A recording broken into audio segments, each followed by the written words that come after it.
सरकारी कर्मचाऱ्यांसाठी आनंदाची बातमी आहे.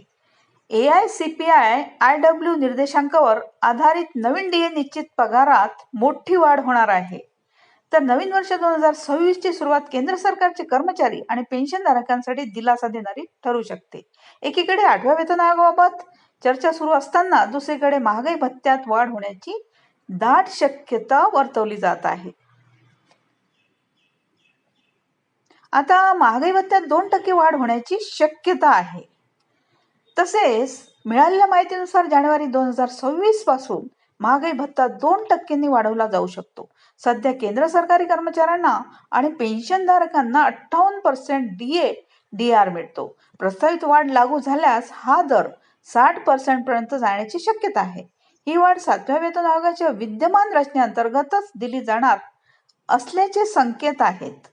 आता याआधी जुलै 2025 मध्ये DA 55% वरून 58% करण्यात आला होता.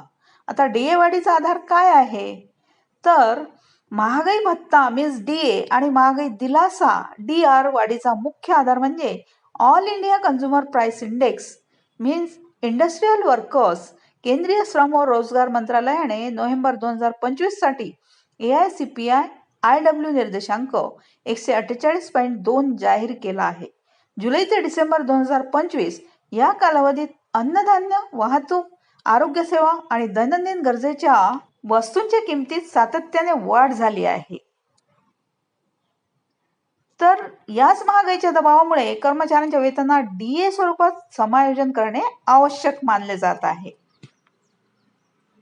आता 7व्या वेतन आयोगानंतरही DA वाढ का गरजेची आहे? तर 7व्या वेतन आयोगाचा कार्यकाळ अधिकृतपणे 31 डिसेंबर 2025 रोजी संपुष्टात आला आहे. तरी देखील 8वा वेतन आयोग लागू होईपर्यंत कर्मचाऱ्यांना महागाईचा फटका बसू नये यासाठी DA वाढ देणे अपरिहार्य ठरत आहे. आता 8व्या वेतन आयोगाचे सध्याचे स्टेटस काय आहे? तर 8व्या वेतन आयोगाची घोषणा होण्याबाबत चर्चा सुरू आहे. मात्र अंमलबजावणीची ठोस तारीख अद्याप जाहीर झालेली नाही. अशा परिस्थितीत 2% DA वाढ ही कर्मचाऱ्यांच्या आणि पेन्शनधारकांच्या मासिक बजेटसाठी मोठा आधार ठरू शकते. आता सध्या ही DA वाढ संभाव्य स्वरूपात असून यावर केंद्र सरकारकडून अधिकृत मंजुरी आणि अधिसूचना येणे बाकी आहे. 8वा वेतन आयोग लागू होण्यास विलंब होत असतानाच महागाईचा भार कमी करण्यासाठी जानेवारी 2026 मध्ये DA मध्ये 2% वाढ होण्याची शक्यता आहे.